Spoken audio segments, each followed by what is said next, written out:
خواہشوں کے اڈوں پر جانے کی بجائے وہ خدا خانے کی طرف رخ کرتا ہے. جب اس کو آخرت یاد رہتی ہے وہ اللہ اکبر وہ کسی پر ظلم کرنے کی بجائے لوگوں کے حقوق ادا کرتا نظر آتا ہے. آج جو گناہوں کا طوفان ہے، جو گناہوں کا سیل رواں ہے، وہ صرف اس لیے ہے کہ ہم نے آخرت کو فراموش کر دیا.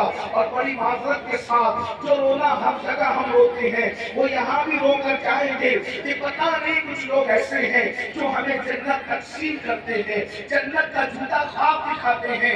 یاد رکھیے میدان محشر اتنا آسان نہیں ہے، آخرت کی منزل اتنی آسان نہیں ہے، قبر کی منزل اتنی آسان نہیں ہے جتنا ہم نے آسان کر رکھا ہے. ہم کہتے ہیں ارے قبر میں جو ہوگا دیکھا جائے گا، میدان محشر میں جو ہوگا دیکھا جائے گا. اللہ کے بندو قرآن مقدس کی آیہ کریمہ کے تیور کو ملاحظہ کریں. قرآن کہتا ہے یا ایھا الذین آمنوا اتقوا اللہ ولتنظر نفس ما قدمت لغد واتقوا اللہ ان اللہ خبیر بما تعملون. آیت کا آغاز بھی اللہ کی خشیت سے ہے، آیت کا اینڈ بھی اللہ کی خشیت پر ہے. اس طرح کی آیت قرآن مقدس میں اور کہاں نظر آتی ہے؟ یوں تو قرآن کا نظم قرآن کا انداز بیان سب سے جدا ہے. ارے جس نے قرآن نازل کیا ہے اس کے کلام کی کیا بات کریں؟ جس پر قرآن نازل ہوا ہے اس کے کلام کی شان یہ ہے. اللہ اکبر میں نثار تیرے کلام پر میری یوں تو کس کو زبان نہیں، وہ سخن ہے جس کے سخن نہ ہو، وہ بیان ہے جس کا بیان نہیں، وہ شاہ عرب کے بڑے بڑے تیرے آگے یوں ہے دبے رہتے. کوئی جانے منہ میں زبان نہیں بلکہ جسم میں جان نہیں. تو کروں تیرے نام پہ جیسے جا تو جہاں تو جہاں سے بھی نہیں جی بھرا کروں کیا کروڑوں جہاں نہیں.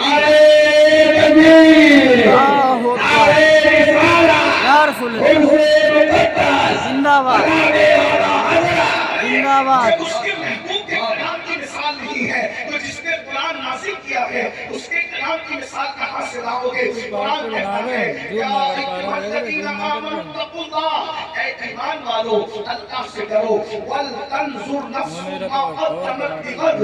اللہ اکبر. اور کل کے لیے کیا تیاری کر رہے ہو؟ یہ غد کہتے ہیں عربی میں آنے والے کل کو. کل کے لیے کیا تیاری کر رہے ہو؟ کل کے لیے کیا فکر کر رہے ہو؟ کل کے لیے کیا عمل نوازا کر رہے ہو؟ اللہ اکبر. یہ کل کیا ہے؟ یہ کل کسے کہتے ہیں؟ یہ کل جو ہے قیامت کا دن ہے، یہ کل جو ہے میدان محشر ہے، یہ کل جو ہے اللہ اکبر وہ دن ہے جس دن اللہ اکبر ہر انسان کو اللہ کی بارگاہ میں کھڑے ہونا ہے. یہ کون سا کل ہے جس دن اللہ اکبر کوئی ماں کسی بیٹے کے کام نہیں آئے گی؟ یہ کل وہ کل ہے اللہ اکبر جس دن کوئی باپ کسی بیٹے کے کام نہیں آئے گا. اللہ اکبر بھائی سے رشتہ توڑتا نظر آئے گا. اللہ اکبر. انسان کا حال یہ ہوگا. اللہ کے سچے رسول صادق و مصدوق خیر کا نبی مصطفیٰ کریم رؤوف الرحیم صلی اللہ علیہ وآلہ وسلم کے ارشاد فرماتے ہیں، میرے اور تمہارے آقا ارشاد فرماتے ہیں جب لوگ قیامت کے دن اٹھیں گے اللہ اکبر تو لوگوں کے بدن پر کپڑا تک نہیں ہوگا. ذرا توجہ فرمائیں، ذرا غور کو کریں. وہ ساتھ آنے والی ہے اللہ اکبر. وہ وقت آنے والا ہے، وہ ٹائم آنے والا ہے. میرے آقا صلی اللہ علیہ وآلہ وسلم کے غلاموں سچے رسول صادق و مصدوق مصطفیٰ کریم رؤوف الرحیم صلی اللہ علیہ وآلہ وسلم فرماتے ہیں قیامت کے دن انسان کے بدن پر کپڑا تک نہیں ہوگا. اللہ اکبر. اور جب انسان اپنی قبروں سے اٹھیں گے ایسا لگے گا کہ اللہ اکبر وہ نشے میں ہے. حالانکہ وہ نشے میں نہیں ہوں گے لیکن نشے والے کی حالت کیسی ہوتی ہے؟ اللہ اکبر. بکھرے بال، اترا سا چہرہ، چہروں کے اوپر جو ہے وحشت چہروں سے ٹپکتی ہے. اللہ اکبر. ارشاد فرمایا مصطفیٰ جان رحمت صلی اللہ علیہ وآلہ وسلم نے یوں لوگوں کا حال ہوگا جیسے وہ نشے میں ہے. حالانکہ کوئی نشے میں نہیں ہوگا، نہ بدن پہ کپڑا ہے، نشے کے اندر وہ نظر آئے گا مگر نشے میں ہوں گے نہیں. اور میرے سچے رسول صادق و مصدوق صلی اللہ علیہ وسلم فرماتے ہیں اللہ اکبر، انسان اور انسان کے سر اور سورج کے درمیان صرف ایک ہاتھ کا فاصلہ ہوگا۔ اپنے نبی کی بات مانتے ہو، حضور کی بات پر یقین ہے تو مصطفیٰ جان رحمت فرما رہے ہیں جس کے کہنے سے اللہ کو ایک مانا، جس کے کہنے سے قرآن کو اللہ کی کتاب مانا، جس کے کہنے سے رسولوں کے سلسلے کو مانا، جس کے کہنے سے دین اسلام کو حق مانا۔ لوگوں اپنی فکر کر لو، یہاں کچھ بھی کرو، لیکن ایک دن وہ ہے جسے یوم قیامت کہتے ہیں، میدان محشر کہتے ہیں۔ سنو سنو تمہارے اور میرے نبی کا فرمان، ارشاد فرمایا انسان کے سر اور سورج کے درمیان صرف ایک ہاتھ کا فاصلہ ہوگا۔ ذرا غور کرو میرے بھائیوں، پڑھے لکھے لوگ ہو، اللہ نے شعور کیا، ڈسکوری کا زمانہ ہے۔ اللہ اکبر، آج سورج کہاں پر ہے؟ سورج آج چوتھے آسمان پر ہے، اور آج سورج پیر کی طرف سے چمک رہا ہے۔ سورج آج اپنے چہرے کی طرف سے نہیں چمک رہا ہے، بلکہ آج سورج چوتھے آسمان پر اپنی پیر کی طرف سے چمک رہا ہے۔ میرے بھائیوں بتاؤ، جب پیر کی طرف سے سورج چمک رہا ہے تو اس کی تمازت کا عالم کیا ہے؟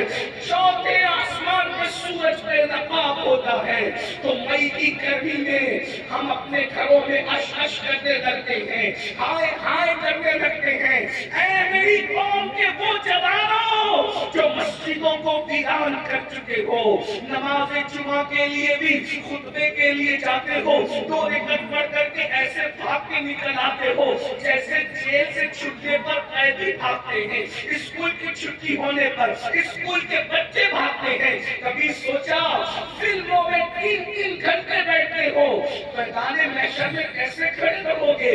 وہ پگھلا دینے والا سورج آج اللہ اکبر، مئی کی حرارت، اپریل اور مئی کی حرارت میں ہم ہائے ہائے کرنے لگتے ہیں۔ اس دن کیا ہوگا جب سورج سر پہ ہوگا؟ یہاں نیک اور بد کا بھی کوئی معاملہ ہی نہیں ہے، متقی اور پاپی کا کوئی معاملہ ہی نہیں ہے۔ میدان محشر کے اندر سورج سروں پر ہوگا، ان لوگوں کے جن لوگوں کو اللہ ان کے سروں پہ سورج رکھنا چاہے گا، اور وہی نجات پائیں گے جو عرش کے سائے میں رہیں گے۔ کون رہے گا؟ کوئی گارنٹی نہیں ہے، بڑی معذرت کے ساتھ کوئی ضروری نہیں ہے کہ منبر پہ بیٹھے ہوئے لوگ عرش کا سایہ پا جائیں، کوئی ضروری نہیں ہے کہ زمین پہ بیٹھے ہوئے لوگ عرش کا سایہ پا جائیں۔ یہ تو اس کی مرضی پر ہوگا، وہ کس کو عرش کا سایہ عطا کرے گا، یہ تو اس کی اپنی مرضی پر ہوگا، وہ کس کو سورج سے بچائے گا۔ لیکن ہمیں بھی تو کوشش کرنا چاہیے، دنیا دارالعمل ہے۔ آئیے میں جلدی جلدی اپنی بات پوری کروں۔ میرے بھائیوں، اتنا ہی نہیں، میرے اور تمہارے آقا مصطفیٰ کریم رؤوف الرحیم صلی اللہ علیہ وسلم ارشاد فرماتے ہیں سورج سروں پر ہوگا اور انسان کے پسینے کی کیفیت یہ ہوگی۔ چوتھے آسمان پر ہے تو مئی میں اور اپریل میں کتنا پسینہ نکلتا ہے، جب سورج سر پہ ہوگا تو کتنا پسینہ نکلے گا۔ عمل کے اعتبار سے کس کا پسینہ ٹخنوں تک ہوگا، کسی کا پسینہ گھٹنوں تک ہوگا، کسی کا پسینہ کمر تک ہوگا، کوئی پسینہ کندھے تک ہوگا، کسی کے منہ تک پسینہ پہنچے گا، اور کوئی پسینے میں ڈبکیاں لے رہا ہوگا۔ اور اس پسینے کی خصوصیت یہ ہوگی، جس کا پسینہ ہوگا اسی کے ساتھ ہوگا، وہ جہاں جہاں جائے گا پسینہ اس کے ساتھ ساتھ جائے گا، بازو والے کو پسینہ ٹچ نہیں کرے گا۔ یہ میرے اللہ کی قدرت ہے۔ سروں میں بھیجے کھولتے ہوں گے، ناک سے بہتے ہوں گے، یہ کیفیت ہوگی۔ ام المومنین سیدہ کائنات سیدہ عائشہ صدیقہ نے پوچھا یا رسول اللہ صلی اللہ علیہ وسلم، قیامت میں لوگ ننگے اٹھیں گے تو کیا بے حیائی نہیں ہوگی؟ یعنی لوگ ایک دوسرے کو دیکھ کر شرمائیں گے نہیں؟ آقا فرماتے ہیں عائشہ، قیامت کے دن لوگوں کی کیفیت یہ ہوگی، لوگ اپنے آپ کو دیکھنے کی فرصت نہیں پائیں گے، کسی اور کو کیا دیکھیں گے؟ قرآن اس دن کے لیے کہتا ہے الاخلاء یومئذ بعضهم لبعض عدو، جتنے تمہارے کٹر اور پکے دوست ہیں وہ سب تمہارے دشمن ہو جائیں گے۔ قرآن کہہ رہے سب دشمن ہو جائیں گے، کوئی دوست کام نہیں آئے گا۔ فرشتوں کی شان اس دن قرآن بیان کرتا ہے، یوم یقوم الروح والملائکہ صفا لا یتکلمون الا من اذن۔ اس دن جبریل جیسا فرشتہ اور سارے فرشتے اللہ کی ہیبت سے تھر تھر کانپ رہے ہوں گے۔ جبریل بھی اللہ کی بارگاہ میں کلام کرنے کی جرات نہ کر سکیں گے، فرشتے بھی کلام کرنے کی جرات نہ کر سکیں گے، اللہ اکبر، سب ہیبت سے کانپیں گے۔ اس دن کے لیے آج ہمارا جوان جو پاک بھی نہیں رہتا، کھڑے ہوتے پیشاب کرتا ہے، 5 کلمے بھی اس کو یاد نہیں ہے، وہ کہتا ہے جو ہوگا دیکھا جائے گا، قیامت میں جو ہوگا دیکھا جائے گا۔ میرے بھائیوں کیا دیکھو گے؟ آؤ تھوڑی دیر کے لیے ذرا میدان محشر کا نقشہ اور میدان محشر کی تیاری کرنے والے، آج ہم قیامت میدان محشر کی کوئی تیاری نہیں کر رہے ہیں، آخرت کے دن کی کوئی تیاری نہیں کر رہے ہیں، اللہ کی بارگاہ میں کھڑے ہونے کی تیاری نہیں کر رہے ہیں۔ میرے بھائیوں، جو دولت محشر میں نہیں جانے والی، جو دولت قبر میں نہیں جانے والی، اس دولت کے لیے کمانے کے لیے کوئی دلی تک جا رہا ہے، کوئی بمبئی تک جا رہا ہے، کوئی کلکتہ تک جا رہا ہے، کوئی امریکہ، لندن اور سعودی تک جا رہا ہے۔ میرے بھائی، جو دولت نے میدان محشر میں کام نہیں آنا، اس کو کمانے کے لیے 7 سمندروں کا فاصلہ طے کر رہے ہو، اور جس نیکی نے محشر میں کام آنا ہے، اس کو کمانے کے لیے اس طرح چھوٹے محلے کی مسجد میں بھی نہیں جا رہے ہو۔ کتنے افسوس کی بات ہے، کتنی افسوس کی بات ہے۔ سوچو، ہم یہ نہیں کہتے نہ کماؤ، بالکل کماؤ، بالکل کھاؤ، بالکل موج مستیاں بھی کرو، انجوائے بھی کرو، لیکن حرام کام مت کرو، اللہ کو ناراض مت کرو، رب تبارک و تعالیٰ کے غضب کو چیلنج مت کرو۔ آئیے آپ کو بتاؤں، جنت اتنی سستی نہیں ہے جتنی سمجھ رکھا ہے، میدان محشر اتنا آسان نہیں ہے جتنا سمجھ رکھا ہے۔ اللہ اکبر، آپ کو بتاؤں، افضل البشر بعد الانبیاء کی تحقیق سیدنا صدیق اکبر رضی اللہ تعالیٰ عنہ رو کر کے کہتے ہیں، کاش میں کسی مومن کے سینے کا اقبال ہوتا۔ کون کہہ رہا ہے؟ صدیق اکبر رضی اللہ تعالیٰ جیسے جنت کا ہونا یقینی ہے، ویسے صدیق اکبر کا جنتی ہونا یقینی ہے۔ اللہ اکبر، صدیق اکبر کہہ رہے ہیں، صدیق اکبر کہہ رہے ہیں، ذرا غور کیجئے، محسوس کیجئے، نعرے پہ مت چاہیے گا، بھی تھوڑا محسوس کیجئے، وقت بھی بچا لیں، میرے پاس بس 20 سے 25 منٹ کا ٹائم رہ گیا ہے، میں بات جلدی سمیٹتا ہوں، تھوڑی دیر کے لیے ذرا غور کر لیں۔ کون صدیق اکبر؟ اللہ اکبر، جس کے لیے قرآن میں آیت آ رہی ہے وَلَسَوْفَ يَرْضَىٰ۔ کون صدیق اکبر؟ جس کے لیے ابقا کہا جا رہا ہے۔ کون صدیق اکبر؟ حضور اپنی بیماری کی حالت میں اپنے مصلے پر صدیق اکبر کو کھڑا کر رہے ہیں۔ کون صدیق اکبر؟ وہ صدیق اکبر، اللہ اکبر، جس کی اللہ اکبر شان میں قرآن کی آیت کیوں نازل ہوتی ہے؟ ہر صحابی کا جو ہے وہ صحابی ہونا کسی تابعی نے بتایا، کسی صحابی نے بتایا، اللہ اکبر، کسی محقق نے بتایا۔ ابو بکر صدیق وہ صحابی ہے جس کی صحابیت کا اعلان اللہ کا قرآن کر رہا ہے، جس کی صحابیت کا اعلان اِذْ يَقُولُ لِصَاحِبِهِ، اللہ اکبر، جب انہوں نے اپنے صاحب سے کہا، اللہ اکبر، جس کو صحابی قرآن کہتا ہے، اللہ اکبر، وہ صدیق اکبر کی بات سنو، اور پھر ان کو جنت کی بشارت حضور نے دی، جنت کی بشارت اللہ نے دی۔ وہ صدیق اکبر کہہ رہے ہیں، محشر کے آئے ذرا غور کر دو، ہم نا واقف ہیں، نا بلد ہیں، غافل ہیں، غفلت میں ڈوبے ہیں، دنیا کی محبت میں ڈوب کر آخرت کو بھول چکے ہیں۔ صدیق اکبر کہتے ہیں، کاش میں کسی مومن کے سینے کا ایک بال ہوتا تاکہ قیامت کے دن اللہ کی بارگاہ میں حساب سے بچ جاتا۔ حساب یہ ہے اللہ کی بارگاہ کا۔ یہ وہ لوگ ہیں جن کو اللہ کی معرفت نصیب تھی، یہ وہ لوگ ہیں جن کو رسول اللہ کی معرفت نصیب تھی۔ آپ سے پوچھتا ہوں، یہ تو صدیق ہے، اور صدیق کی بیٹی صدیقہ، کائنات میں کوئی عورت ایسی نہیں جس کے بستر پہ قرآن آیا ہو سوائے صدیقہ بنت صدیق۔ ایک ہی خاتون ہے جس کے بستر پہ قرآن آیا، اور وہ ام المومنین سیدہ طیبہ طاہرہ عائشہ صدیقہ کی ذات ہے جس کے بستر پہ قرآن آتا ہو۔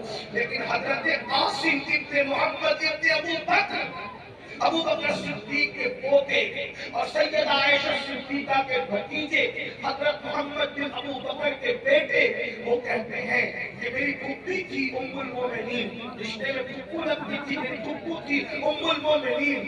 میں روزانہ صبح کے وقت سوچتا تھا کہ اللہ کے رسول علیہ السلام کو تو اللہ کے رسول علیہ السلام و تسلیم کو تو میں نے بہت نہیں دیکھا، ام المومنین میری پھوپھی ہے، ان کی زیارت کر کے بازار جاؤں، ان کی زیارت کر کے دل کا آغاز کروں، تو کہتے ہیں کہ میں چاشت کے وقت ان کے گھر جاتا تھا، لیکن میں دیکھتا تھا کہ وہ چاشت کی نماز پڑھتی تھی اور حالت نماز میں ایک ہی آیت کی تکرار کرتی تھی جس کا تعلق میدان محشر سے ہے، جس کا تعلق قیامت سے ہے، جس کا تعلق میدان حشر سے ہے، اور اتنا روتی تھی میں سوچتا تھا پیچھے کھڑے کھڑے میں جوان تھا اور وہ بڑھاپے کی طرف جا چکی تھی، بوڑھی ہو گئی تھی وہ، لیکن وہ کھڑے کھڑے آیت پڑھتے پڑھتے روتے روتے نہیں تھکتی تھی، ان کی ہچکیاں بن جاتی تھی، میں کھڑا رہتا حتیٰ کہ میں تھک جاتا، پھر میں بازار چلا جاتا، بازار میں اپنے کام کر کے نپٹ کر آتا،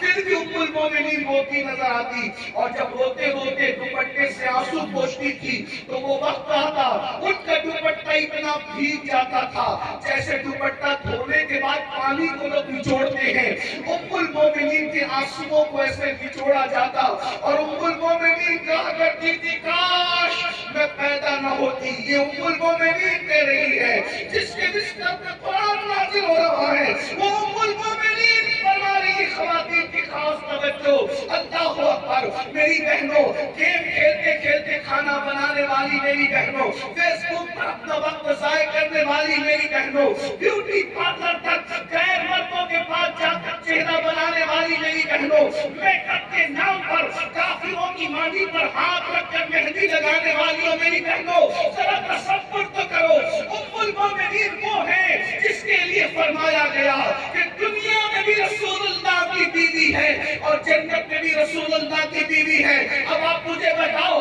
جس کو کہہ دیا گیا کہ جنت میں بھی حضور کی بیوی ہے تو وہ جائے گی کہاں؟ ان کا ٹھکانہ تو یقیناً جنت ہے، اللہ اکبر، لیکن اس کے باوجود بھی ام المومنین کا خوف دیکھے، جن کے رتبے ہے سوا، ان کو سنا مشکل ہے، ان کی خشیت دیکھے، کہتی ہے کاش میں پیدا نہ ہوتی، اور اگر پیدا ہوئی تو بچپن میں مر جاتی، مر کر بھولی بسری ہو جاتی، تاکہ قیامت میں اللہ کو مجھے جواب نہ دینا پڑتا، اللہ کو مجھے حساب نہ دینا پڑتا۔ ارے جس کا سردار شوہر شافعی یوم مشہور ہے، جس کے شوہر کی شان یہ ہے، ایک میں کیا میرے اسیا کی حقیقت کتنی مجھ سے سوال کو کرتی ہے اشارہ دینا، اللہ اکبر، دل بس خوف سے پتا سا اڑا جاتا ہے، واللہ ہلکا صحیح بھاری ہے بھروسہ تیرا، وہ کہتی ہے پیدا نہ ہوتی، پیدا ہوئی تھی تو بچپنے میں مر جاتی، پوری بستی ہو جاتی، محشر میں جواب نہ دینا پڑتا۔ ہمیں بھی کوئی فکر ہے محشر کی، ہمیں بھی کوئی اللہ کو جواب دینے کی فکر ہے، اللہ اکبر، بہنوں کا حصہ دبا لینے والوں کوئی فکر ہے اللہ کو جواب دینے کی، بھائیوں کا حق ادا نہ کرنے والوں، ماں باپ کو گلی گلی پھرانے والوں، آج بیٹے کہتے ہیں تیری ماں ہے تو لے جا، تیری ماں ہے تو لے جا، جو ماں کا حق ادا نہ کرے وہ محشر میں کیا منہ لے کر جائے گا۔ نشہ کرنے والوں، حدیث پاک میں آیا ہے جس نے نشہ کیا ہوگا قیامت کے دن یا تو سور کی شکل میں آئے گا یا تو بندر کی شکل میں آئے گا۔ جس نے 1 انچ کسی کی زمین پہ قبضہ کیا ہوگا، نیچے نیچے نیچے نیچے نیچے تحت الصراط اتنی زمین کاٹ کر اس کے گلے میں توق بنا کے ڈال دی جائے گی۔ کبھی 50 کلو کے پھول کو گلے میں لٹکا کر دیکھنا، جب 50 کلو کے پھول گھنٹہ بھر گلے میں لٹکا کر کے بیٹھ نہیں سکتے تو جتنی تحت الصراط زمین ہے، جتنی قبضہ کی تھی اتنی تحت الصراط زمین کاٹ کے گلے میں لٹکائی جائے گی۔ کب تک؟ جب تک لوگوں کا حساب کتاب نہ ہو جائے۔ آج دادا گیری چل رہی ہے، لوگ اپنی طاقت کا مس یوز کر رہے ہیں، اللہ اکبر، یاد رکھنا محشر اتنا آسان نہیں۔